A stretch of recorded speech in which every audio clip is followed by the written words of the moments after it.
Well, as we approach the 2024 election, I'm devoting a series of episodes to the Glenn Beck program podcast. They're conversations with presidential candidates. My job, so you know, is not to help or hurt any candidate. There is no agenda except to ask fair questions that are important to the American people. We need candidates to be crystal clear about who they are and what they stand for. I've been watching the debates. I get very little out of that. These episodes will provide essential conversations you definitely will not hear on a debate stage. Now, today's guest is committed, and he's committed an unforgivable sin, to the far left, at least. He's a committed American, even though he's black, and he's a Republican. He is the Senate's only black Republican. He's been called vile, unrepeatable things, and of course, all of these names come from liberals. Turns out the same people who spend their time ranting about systemic racism and the evils of whiteness also happen to be incredibly racist themselves. He has an inspirational and incredible spirit of optimism.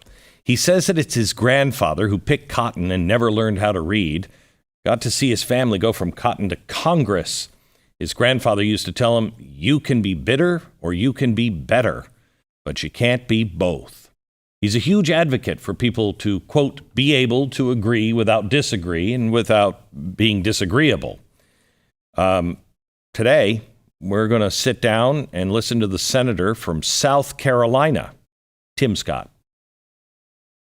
It is never fun to think about the unthinkable, but somebody has to do it. And we as people, citizens, parents, we need to think about it.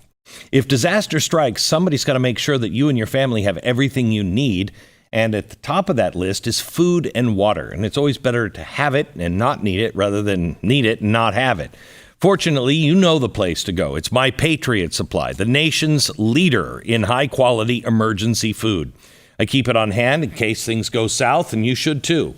Head on over to mypatriotsupply.com and prepare today with emergency food that'll stay fresh for up to 25 years. Enjoy a wide variety of delicious food kits offering over 2,000 calories every day for optimum strength under stress. And don't forget about the water filtration and purification products that are perfect for your bug out bag or your camping pack. Because one thing is sure, we need to stock up before a panic would set in. Order by 3 o'clock in the afternoon and your items ship on the same day. It's fast, it's reliable, and it's good food. MyPatriotSupply.com. It's time to prepare for what's coming with MyPatriotSupply.com.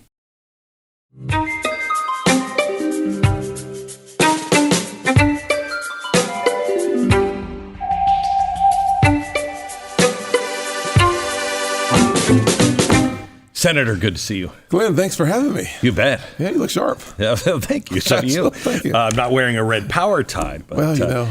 Can I ask you just a frank question? I've been watching the debates. Yes. What the hell was that last debate? Yes. It was, did you get anything out of it? Well, I got a little bit more out of the second one than I got out of the first one. The first one was an absolute food fight. The second one was better, but not much better. The truth is, we're not learning anything about what separates the candidates and Correct. Why one of us should become the nominee of the Great Opportunity Party. And frankly, that's disappointing. I'd love to spend, and thankfully we will spend some time on not only the underlying issues with the 60-second soundbite, but what is the philosophy that undergirds that 60-second soundbite? That's where the magic is made. The magic is actually not magic. It's typically hard work, pressed down, shaken together, and then it runs over the boundaries according to Luke 6:38. And then you see the benefits of that hard work over time. If we had that opportunity to see the summation of a 60-second answer because of the understanding of the underlying principle, then we'd be cooking with oil. Yeah. By the way, Great opportunity party. Yes. Did you make that up? I didn't make it up. I'm sure I got it from someone. But at the end of the day, I've never heard that. it's the most important transition that's happening before our very eyes. So one thing about the Grand Old Party is that it does not, the roof is not wide and large enough for the Great Opportunity Party to emerge. We have to have the Great Opportunity Party. The Great Opportunity Party is a party driven by principles. Its focus is not on populism, it's on principles, because those principles have undergirded human flourishing for all of human history, and they come from the gospel. And so when you understand those basic principles... So let's go through them, because I think most people don't know what those principles are. Yeah. That's why we're in the trouble. Yeah. So what are the principles? Well, one of those principles for me, it starts with... It's 2 Corinthians 10, 4 or 5 that says that take these thoughts captive that exalts itself against the Lord, basically, is what it says. Paraphrasing.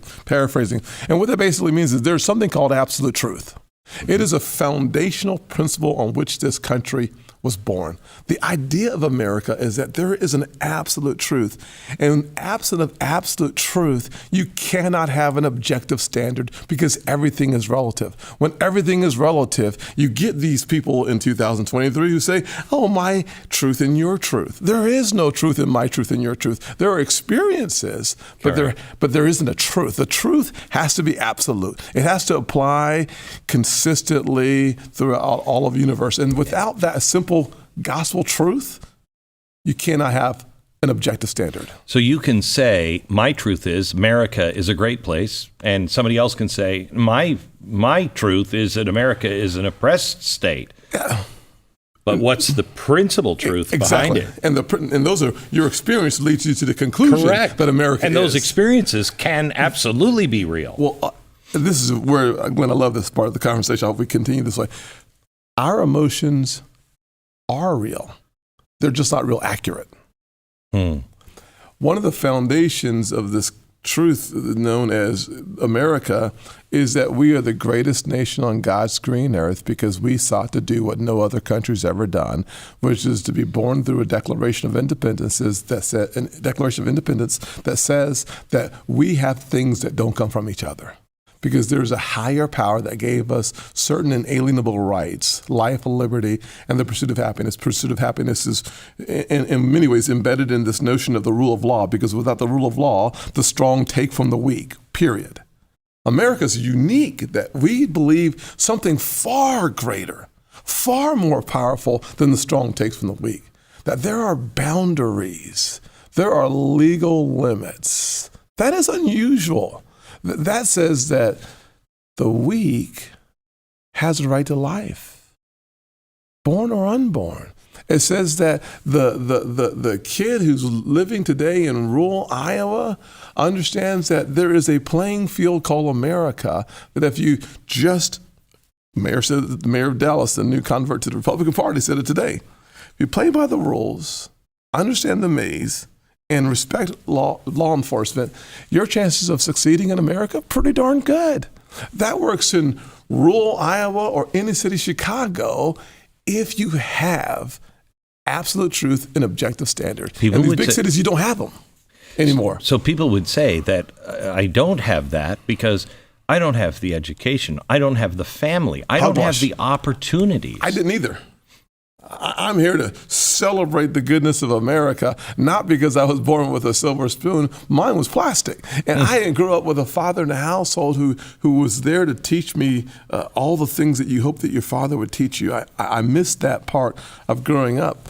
I did have a strong, powerful mother who believed that prayer was the key, that faith would unlock the door, and a mentor who came along who really complimented my grandfather's early teachings that, you know what? Getting better is a choice. Being better is also a choice. You can only choose one route. I chose the route of being better because there was someone there that helped me understand that the harder I worked, the luckier I got. John Moniz, a Chick-fil-A operator, Citadel graduate, go to Bulldogs in South Carolina. One of the lessons that John Moniz taught me when I was 15 years old, and you got to remember, Glenn, I am the opposite of the privileged person growing up. I now know we're all privileged. If you're living in America, oh yeah, I have to tell you. You are amongst the most privileged people on the planet. Yeah. I'm sorry, no matter where you're living. No doubt. You're privileged. Absolutely. But this particular time Is the reason why we're having so much strife, I think, is because we're absolutely ungrateful. We don't recognize how great our life is, and we're looking for something to bitch about. Well, you're not wrong. I think you're right. Here's how I would take what you just said and say it in Timisms. One of the things I'd say is that we are like a group of people, not Americans, but those who believe that victimhood is the choice of drugs of today. They're like geese lost in a rainstorm. They have a compass. They have a internal guiding system that tells them which way to go. And the circumstances around them have short-circuited what is innate within them. Americans, we are exceptional because our DNA is different. We've embedded within the construct of who we are is this true north. We have a compass that works, but when you start looking around for feedback as opposed to looking up for direction, you find yourself like a goose lost in a rainstorm, and you start thinking that what you see around you is more important than what you have in you. Our founding fathers should be celebrated as geniuses, not canceled. And here's why. The resources were not the brilliance of America. It was this notion that you have the right to be free, to pursue your definition of the American dream, embedded in the DNA of every human, blessed by God to be an American. We not only have that in our DNA, we have the opportunity for full expression of that passion to be free. But if you pervert it, you actually see the results in Baltimore, D.C. last night with the carjacking of a Congress member, to Los Angeles, Philadelphia, 50 arrested after a melee of night. Listen, the facts are simple. Truth works. Everything else is a con. What's the role of government? Limited. Our founding fathers got that right too. I mean, we have certainly 3 different forms of government that we could talk about. Article 1, Section 8 is a really good place for us to start on the federal level, but then we also have the state and the local government. And if you take local, you can break that down into 2 specific areas. Typically, there's a county level, and then there's the city or municipal level. The truth of the matter is that the less intrusive the government, the better off the people seem to be. The people who trust the government closest to them more. Therefore, why not find ways to shift those resources and decisions back to the local levels? Classic example, I created opportunity zones as part of the 2017 Tax Cuts and Jobs Act. And one of the things I decided in my opportunity zones, I basically took Jack Kemp's idea of enterprise zones, wanted more money for people living in poverty or in vulnerable economic situations. Check. Been there, done that, got the T-shirt. 2, he wanted the government to provide more assistance. Well, been there, done that, got the T-shirt too. That didn't work out very well for me. Poverty in my neighborhoods were sky high. Unemployment for kids like me was over 30%. I knew the government was not the answer. Jack really had a good idea, but that one part needed to be shifted. I shifted the focus to the private sector. $75 billion from the private sector, not a penny from the federal government, coming into the poorest communities, designated by the governors, not by Washington, on where those locations should be, has led to an 8% increase in wages, a 20% increase in property values, less than 5% gentrification, and real opportunity for poor kids who are really smart, really bright, but don't have access to the same opportunities as wealthier kids. Why not just level the playing field and bring opportunities back to those communities? The government, when creating the right incentives and then taking a step out of the way, letting the free market miracle work, the theory of the invisible hand, as it works, we get better results for the people who need it the most, and the people who have it get the incentive, capital gains reduction, to play where they would not play before because the risk was too high and the return was too low. If you can reduce the risk and increase the potential return, people will take the calculated risk to do the right thing. Americans always do the right thing sometimes after doing the wrong thing. I'm a huge fan of the concept that we should be buying products made here in America. And there's a certain level of pride that comes from making things and knowing you're spending your money on things that are made here in America. And the money that you spend is going to land in the pockets of hardworking fellow Americans. But it's hard. It's really hard. Just about everything you buy comes from someplace else on the globe, or at least has parts of it. All too often, it's China. That's one of the reasons why I enjoy partnering with companies like Grip 6. With Grip 6, you're getting true American experience, products you can count on. And they have all kinds of different products. For instance, their socks, really great socks. When you're supporting American ranchers, it's because you're buying Grip 6 socks. They raise specially bred sheep that produce the modern wool. Then they shave it, they give it to another manufacturer who will wash it, process it, then weave it into the socks that keep your feet warm in the winter and cool in the summer. These American business owners have accepted the risk that comes along with only using all American-made products and American labor. Check out Grip 6 today. Grip6.com/Beck. So help me out on capitalism, because if I'm listening to you and I'm 24 years old, I've only seen capitalism Demonized. give it to the government, giving it to the banks screwing my mom and dad because they lost their house in '08.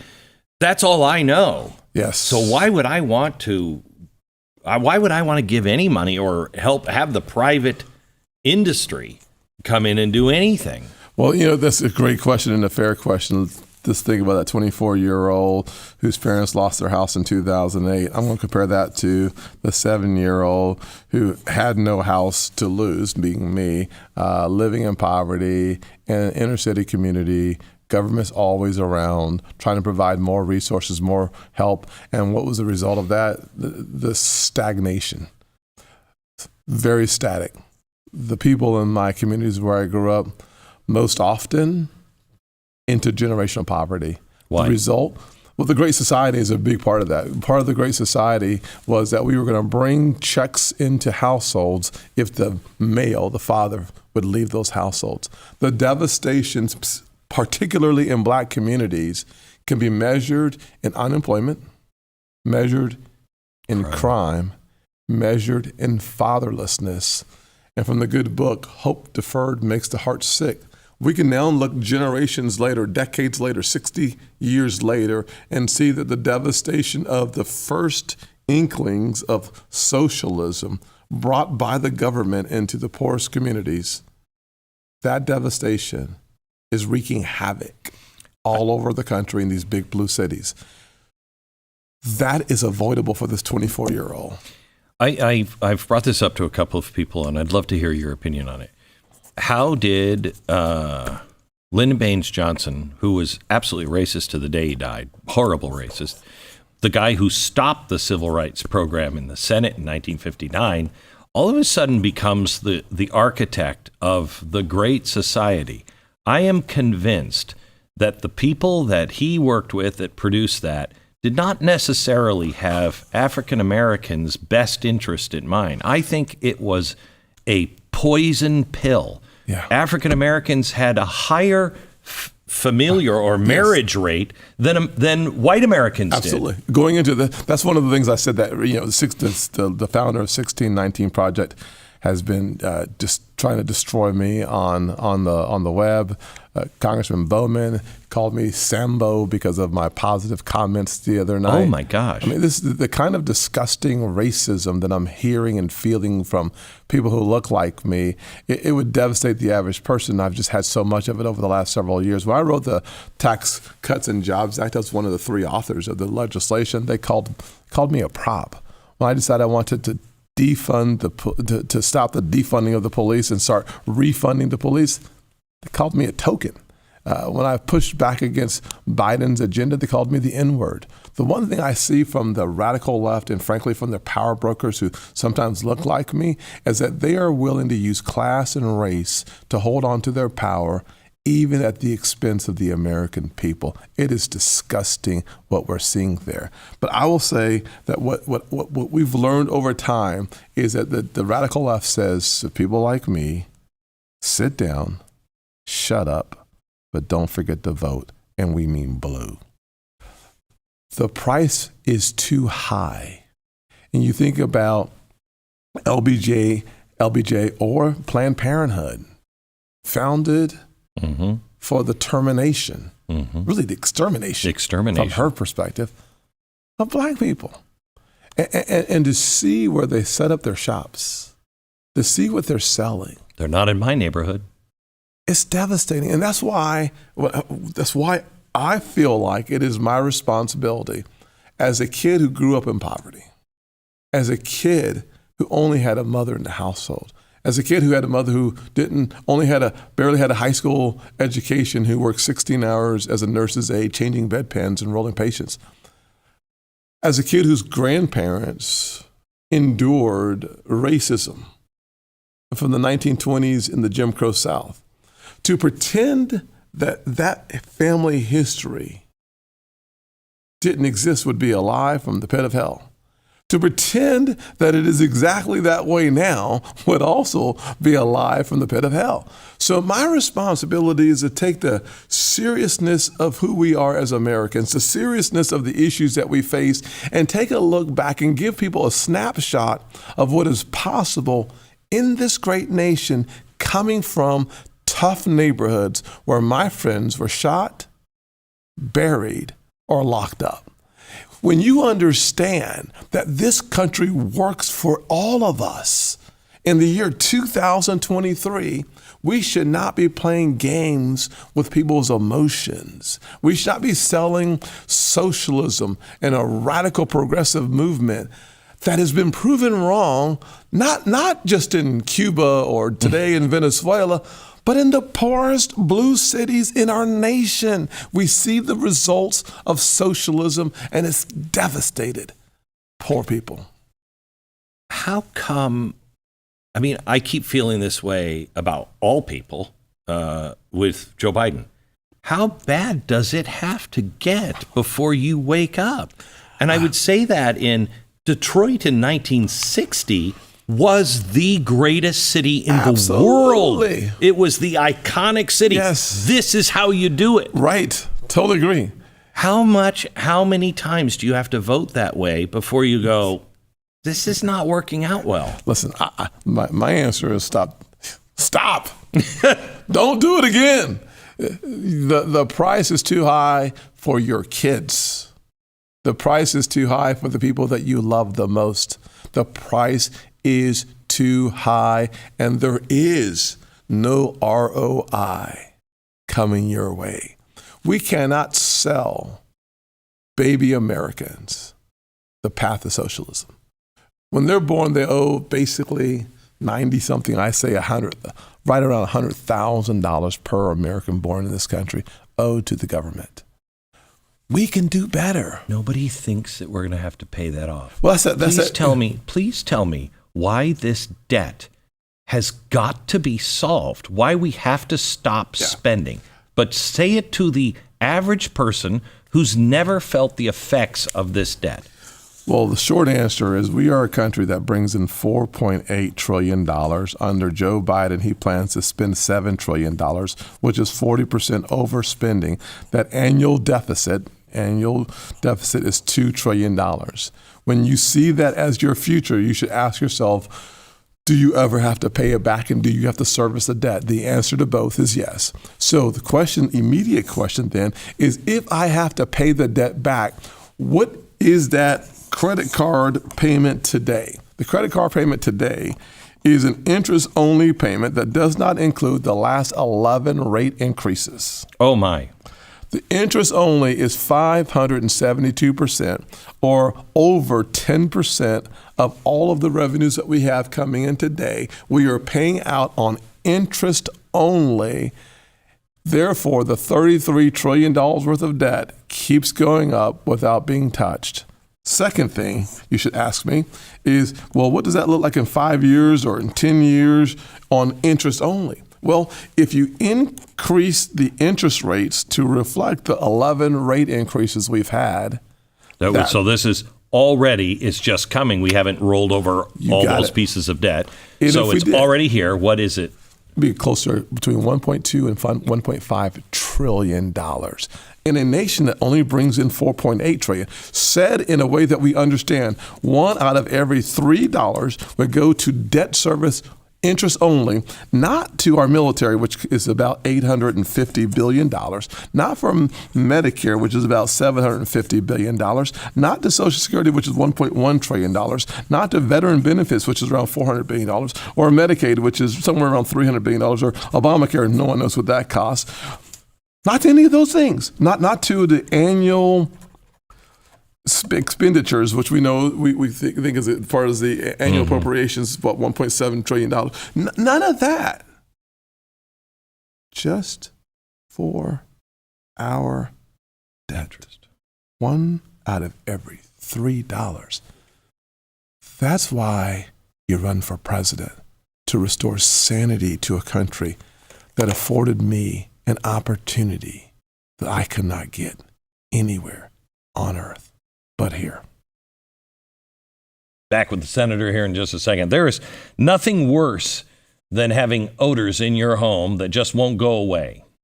I have teenagers. I have a teenage boy. You know what I'm saying? How do you get rid of that smell? Well, when you get the Eden Pure Thunderstorm air purifier, it doesn't cover up the teenage smells. It actually purifies the air. Whether it's odor from cooking, cigarette smoke, litter boxes, trash cans, mildew, it doesn't matter. The Thunderstorm will knock it out, and it starts working in seconds to clear a room of smells, and you don't ever have to replace a filter. Eden Pure has sold over 350,000 Thunderstorm units so far. They have thousands of 5-star reviews online, so you know you get the real deal. Best of all, this is the time right now that they're running an amazing special. Right now, you can save $200 on 3 Thunderstorms for the whole home protection. That's 3 units for under $200. Just go to EdenPureDeals.com, EdenPureDeals.com. Enter the discount code Glenn. That's the important part. Discount code Glenn, EdenPureDeals.com. You don't seem to have either party. We're getting to the place to where I think Charles Sumner was when he spoke on the floor of the Senate in the 1850s and said, neither of you parties are serious about anything. Yeah. You run and you say this, and then you don't do it. And that was the beginning of the Republican Party, which was all about stopping slavery. Yes. And it was a group of people who actually believed it. Yes. Believed it. They weren't running for just an office and power. They wanted to do the right this. Yes. They wanted to stop slavery. Set people free. Right. So I keep waiting for that moment because I look at the GOP, honestly, I'm done. Never write a check to the GOP ever again. Just look at what they've done with the budget. Yeah. Congress has the purse strings. That's constitutional. Yes. We have had both parties in power. This started in 2008. If Congress doesn't take their power back and say, no, you're not using that money that way, we have the purse strings. The entire balance of the Constitution and the separation of powers is gone. It rests upon getting that power structure back the way that so it's supposed how to. are you going to do that? I think you have to do this. Frankly, it takes a chief executive of the United States, also known as a president or commander-in-chief, that says that here are the limits. It's not a phone and a pen. Here's the Constitution. I'm going to abide by it. I'm going to use the power of my veto, I'm going to use the power of my bully pulpit, but I'm not going to pass laws from my desk. That is a problem that we've been facing for, frankly, multiple presidencies. Yes. And that is a problem that can be fixed by a president who says, there is a greater good, there is a greater opportunity for me to point the rudder of our ship in the direction we want the nation to sail. So you're saying that you would not be frivolous and write the kind of executive orders that have been written.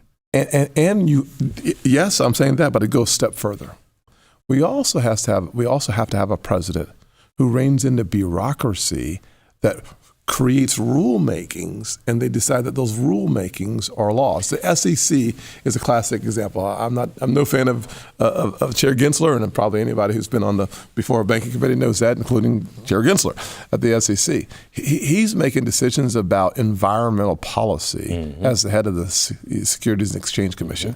He's making decisions about ESG, DEI, and the future of this country from sitting at his desk. He wants to get everybody's identifiable information who makes a transaction in the stock market. He wants to gather to one location so that it's easier for people to cyber attack us, I guess. I don't know what the theory is there.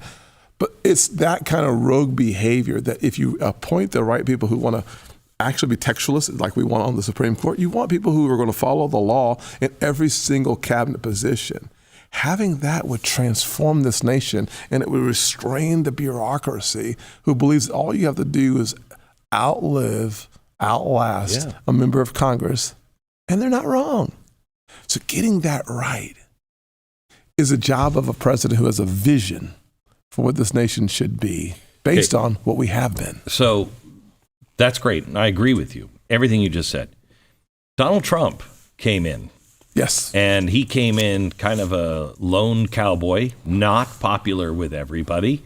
You'll know, I mean, you've been a constitutionalist for a long time. You're an extremist, according to a lot of the people in the Republican Party. I agree. You're an extremist. Yes. No, you're a constitutionalist. I'm not an extremist. Yes. You're right. Exactly. Yes. But that's the way they perceive you. Donald Trump took shots from the inside and the outside, and they are currently trying to show everyone this is what happens to you if you dare cross us. Yes. So how are you going to do it? Yeah. Well, listen, I've been taking shots, as I said, from the work that I've done on the tax code to working on behalf of police reform to working on behalf of pushing back on the cancer that grows through this Biden administration. You just have to be willing to take the shots and, frankly, push back. I think we said this before we came on air, but the congressman, I think it's Conway, from the guy who pulled the alarm in the House just the other day, he referred to some of my comments that I made during the debate and said that I was being Sambo, which is about radical racist thoughts. He's the guy who called you Sambo? Yes. Oh, my God. So disgusting. He reminds me of what we would think of as a plantation owner using the whip to suppress the thoughts of people that might stand up and say that's wrong. In modern America, in 2023, those same plantation owners use their words to suppress anyone who looks like me from standing up and speaking conservative truths. This is the part of the battle. When you stand up to that, standing up to what even our side, my side, the radicals in Congress, which would not, of course, be the conservatives, right? Would be the populists. That is a challenge worth having. It's a fight worth having for the soul of this nation. Our soul is good. I think it was Alexis de Tocqueville in the 1830s, French diplomat who came to America looking for the source of our greatness. It was our goodness was the conclusion. Yeah, he said it rang loudly from the pulpits all across America. Yes. America is great because she's good. Yes. However, let's stop there for just a second. Yeah. I'm looking for the preachers that are ringing the bell from the pulpit. I'm looking for I'm looking for the black preachers who will stand up to their own congregation and say, I'm looking at my own church to do the same. You cannot be a member of good standing. You cannot be and call yourself a Christian if you are associating yourself with people who want to kill children. We could even argue about when that life begins, but this celebration of death is immoral Absolutely agree with you. Where are they? Listen, I will tell you that they're harder to find in any pulpit in America, frankly, black or white. Yeah. And that's part of the challenge that we have. We have to get back to fundamental truths. Creating the culture that protects and preserves life is incredibly important. As a guy who has a 100% voting record as a conservative, pro-life conservative, and a 100% pro-life conservative, as President of the United States, I just want to shake your hand for that. Thank you. Absolutely. Yeah. Listen, I'm on the campaign trail. I speak in churches across this country. I've had the privilege of sharing the good news of the gospel. But here's why I think this issue is so important. I've taken two young ladies when I was in private business for myself who worked for me, who were both thinking about having an abortion. I took them to the local crisis pregnancy center because I knew they needed advice that they couldn't get from anywhere but people who have been where they are. Yeah. One decided to have an abortion. The other one chose life. And the one that had an abortion, I think she was about 22, 23 years at the time, she started writing poetry about the worst decision she had ever made in her life. I don't come at this purely from a religious standpoint. Sure. I watched two young ladies grapple with the issue. I watched them enter into the doors. One made a decision for life. The other one says it was the worst mistake she's ever made. I will say this. Having the opportunity to win the hearts and minds of the American people on such an important issue is our responsibility. It is. And when you have the second most powerful woman in all of the government, Secretary of the Treasury, Janet Yellen, walk into a banking hearing to talk about labor force participation rates, and she says that poor black women will have a better labor force participation rate if they have an abortion. Oh my gosh. As a kid who was raised in poverty by a single black woman, I ran down to the banking committee and I asked her, I knew I misheard her. And she repeated it. When you have some of the most powerful voices in our country suggesting that abortion isn't even a decision you grapple with, but it's a decision that helps your labor force participation, with tears welling in my eyes and anger in my voice, I thank God Almighty that my mother chose life. And how dare you come down here and tell vulnerable women of any color that the alternative for better economic outcome? I have to tell you, it's stunning. It's not only stunning, it is one of the most racist things I can imagine, because if that's the way you think of the labor force, what about the white women? Right. What about white women? Absolutely, all of them. Yeah, that's my whole point. This is something, and what happens, and this goes back to the conversation of eugenics and Planned Parenthood, is that wherever you see powerful people willing to take advantage of the vulnerable, just because they don't look like you or live where you live, don't think it stays there. 3 out of 4 African American kids are growing up in poverty and in a single parent household. Now, 40% of white kids growing up in a similar fashion, working class white folks. Why is that the case? Because anytime you introduce socialism somewhere, it's going to spread. Yeah. Our country needs a firewall that stops this damage from spreading, and then we reduce the damage. You know, it seems like there is always a constant battle running between cyber criminals and the United States government. Who can steal the most from people? Well, I think we're going to learn in the end. It is definitely, the U.S. government. Take home title theft. Home title theft is the fastest growing crime in America right now. And there's a good reason for it. It is simple to do. Home title theft, you also don't catch the people usually because you don't realize it until it's too late. You know, you go to get a loan at the bank and you no longer have your house, or you're paying your mortgage and then somebody else comes and tries to kick you out. The sheriff is there because you don't have the deed to your home. You've been making payments. You thought everything was fine. It wasn't. Somebody else took your deed, and then mortgaged everything against that. So what do? Home title lock. They put like a razor wire fence around your home's title. The instant they detect any activity or tampering, they help shut it down fast. So first things first, you need to verify you're not already a victim of home title theft. You can find out for free with sign up when you use the promo code Beck at HometitleLock.com. That's HometitleLock.com, promo code Beck. Okay, well, I've got a ton of questions here that I have to that I have to ask, and I know we're limited on time. So I just want to go through some standard questions we ask all of them. Okay, yes, sir. Let's see. Are you for or against the ongoing aid to Ukraine? Well, I am for us understanding what is America's national vital interest in Ukraine. Degrading the Russian military is the answer. Should we continue to provide assistance to Ukraine? Yes. At what level? Very debatable. Second question is, should we do it with accountability? Absolutely. Why?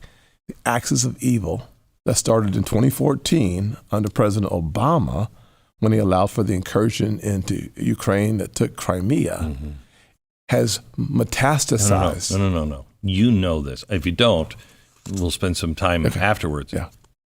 We didn't allow that. No. Yeah. we were part of overthrowing Obama. Yes. Yes, exactly. Yeah. I'm sorry. But my point, though, is Obama years devastated Ukraine. 20 years after, President Clinton got the Ukrainians with a promise from America to be their firewall. Promises made, promises unkept. And then you saw the manifestation of that through the Obama years. The point for me is that the China-Russia connection started before 2016. Let's talk about China. Yes. Think they're going to go into Taiwan? I think they want to. I think they are reticent to do so because they're not militarily prepared as of yet. They will be. They will be. I think their stats, I've been reading and watching and talking to my best friends, from John Ratcliffe to many others on the topic. Their military capabilities, they hope to hit their apex at 2035. They've suggested that 2027, 2028, they find themselves there. I think that's a premature number, but that's one that they hope that we concede the point. I think making sure that Taiwan has the military capabilities, the missile defense systems. You saw recently that they came up with their own sub. They spent nearly a decade saying we can't rely on people who say yes to subs but never deliver them. We can't rely on allies. We're going to do it ourselves. It's that kind of ingenuity and resourcefulness that you want to reward with the kind of training that you've seen, the joint training exercises that you've seen, that we continue to provide that kind of assistance to Taiwan. I haven't seen, since we switched to, police actions and wars, I haven't seen a decisive victory in a long time, one that counts. And I think that's because, I think our foreign policy stinks on ice. I think the State Department is wrong almost every single time. Consistently. Our presidents just follow the advice, and I don't want to go to war with Russia. I don't think anybody wants to go to war with Russia. Yeah, I think we've done a really good job of reducing the likelihood of that by the degradation that we've seen in the Russian military. That's really good news. As of today, yes, they're doing a nationwide drill for nuclear weapons. Now, that may be posturing, of course. Tomorrow, the United States is doing a EAB test for the first time, I don't know in how many years, sending nationwide, only done twice. Saw that. I think we are playing with matches in a gunpowder factory. One of the reasons why I respect Ronald Reagan's peace through strength doctrine is because it was so darn effective. Yes. Overwhelming force. It is the panacea to much that ails us from a military conflict perspective. To the extent that we understand and reinvest in that single-minded approach of lethality and coming home safe, the less likely we are to have to use the greatest resource we have from a military standpoint, and frankly, purging our military of all the social experimentation that we've seen in the last few years, from the vaccine to gender issues to abortion questions to ESG and DEI. We have to purge all of that out so that our men and women have one single-minded focus that they're really good at. And that would, I believe, help reduce the likelihood of threat, not increase the likelihood of threat. But you also have to look at the fact that it's not only Russia. When Jim Mattis, I was on the Armed Services Committee, when Jim Mattis, the great general, decided that we needed to go from a counterterrorism strategy to a near-peer competition, it was because of the threats that he saw rising in China. Listen, they have more warships than we have today, but their warships are not at the same quality as ours. Yeah. They have a couple hundred, which is a significant nuclear arsenal from what I've been listening to and reading and watching. They want to get to 1,500 and by the year 2020, 32, 33. So we know that the pressure, and then if you look at the Russian military and nuclear arsenal, look at Iran's objectives from a nuclear perspective, and you add in China's growing arsenal, you have to ask yourself, where is strength that reduces the likelihood of this from becoming one unit focused on us? And it ain't appeasement. It's strength. And that's why when you see this administration talking to Saudi Arabia about a deal with Israel that may include a commercial nuclear program, you guys, absolutely not. When you think about the JCPOA under President Obama, absolutely not.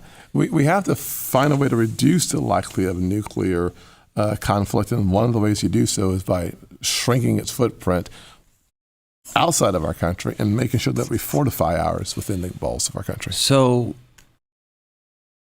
maybe I'm on a different page than you are, and many of my friends are. We'll have conversations that I never dreamt that we would ever have before. And their conversation, I had one just yesterday that said,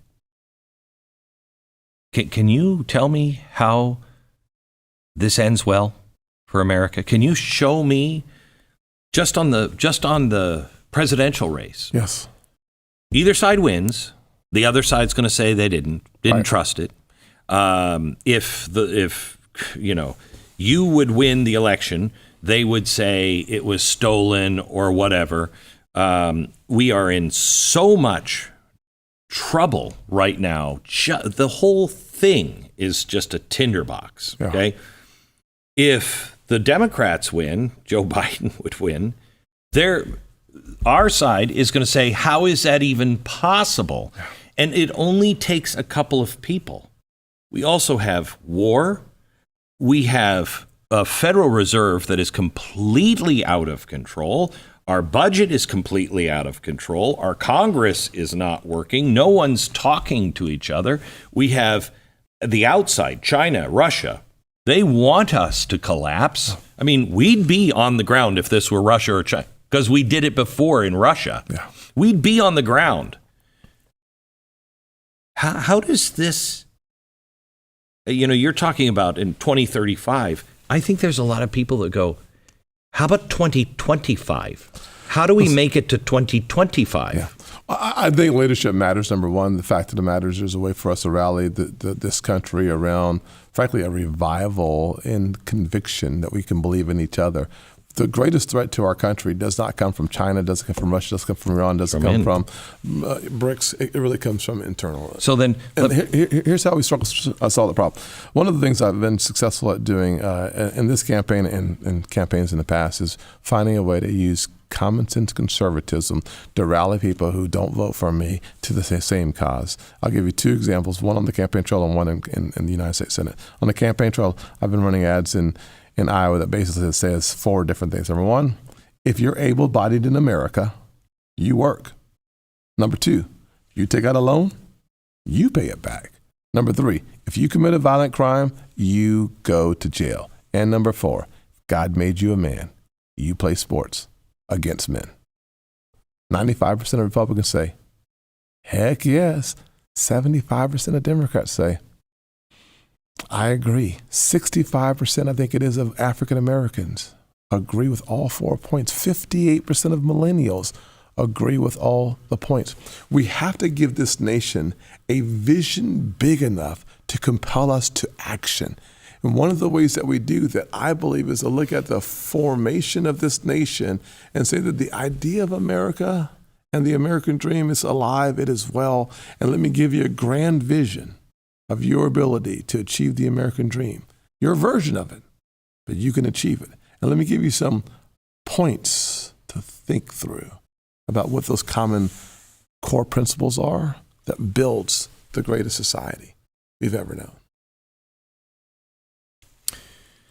Let me see. We only got a couple of more minutes.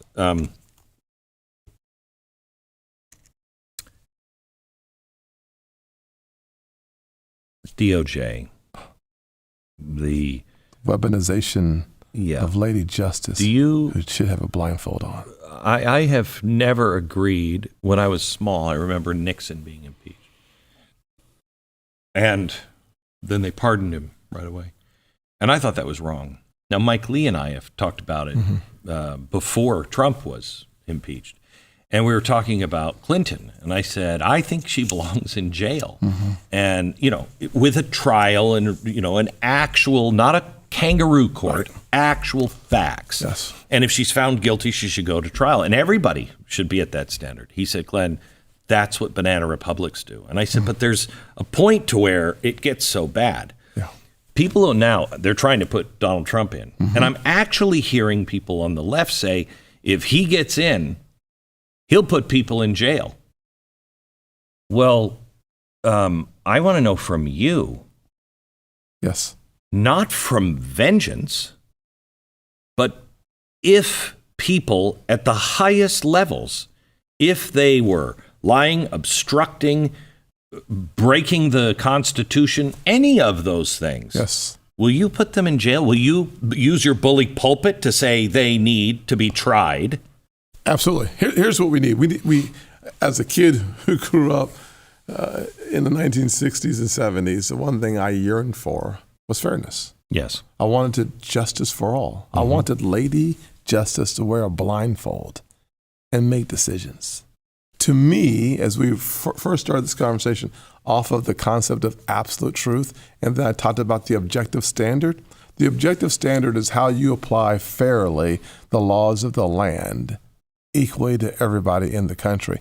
If you depart from that, you put a big question mark on everything. On everything. And this Department of Justice under Merrick Garland has been weaponized to hunt Republicans, including the former president. But it doesn't stop there. This Department of Justice referred to parents attending school board meetings as domestic terrorists. They show up at a pro-life activist home with a SWAT team. At the exact same time, Burisma sits there in file 13 for 4 years. Thankfully, Congressman Comer winning back the majority, elections have consequences, and they do matter.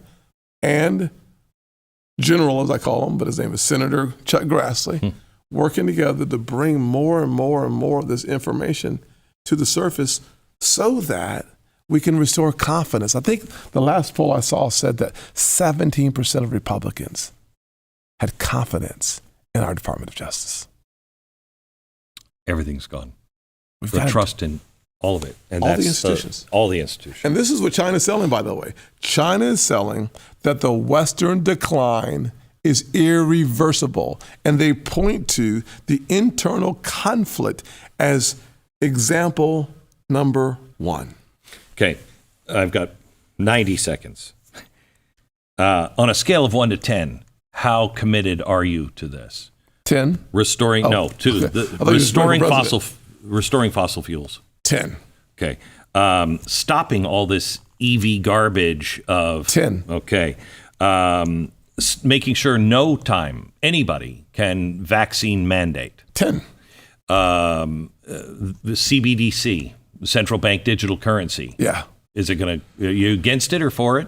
I need more information about it. Certainly against the whole notion that we're eliminating the dollar. So I'm probably 9.8 there with need 0.02 for learning more about the consequences. Border. 11. Closing the border, reinstating the remain in Mexico policy, the asylum policy that requires you to seek asylum contiguous with the country that's near yours, finishing the wall for $10 billion and not selling off the construction material like this president, and using military-grade technology to stop human trafficking and to stop fentanyl from killing another 70,000 Americans in 12 months. 11. Last question. Donald Trump just called for the end of debates. He just said there shouldn't be any more debates. Yes. Okay.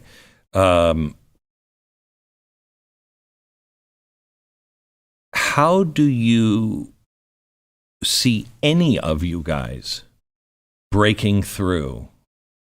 And is it important to stay, even though at this time it looks clear he's the front runner and there's nothing to change on that? Yeah, the short answer is absolutely, positively, unequivocally, it matters to stay the course and keep telling the story of the goodness of America. We need someone with the power of persuasion. We've lost 3 national elections in a row, and one of those 3 elections that we lost was January the 5th. Everyone knows January the 6th, but January the 5th, 2021, losing 1 out of the 2 Georgia Senate seats cost the American people $4 trillion. In unnecessary spending. That devastation can be reversed by having a red wave winning back the Senate, expanding the majority in the House. That will take me at the top of the ticket. By doing so, we not only restore hope and create opportunities, we restore faith in America. We are the city on the hill. We've got to tell people, shout it from the rooftops. Thank you. Yes, sir. Thank you, Glenn. Yes, sir. Thank you.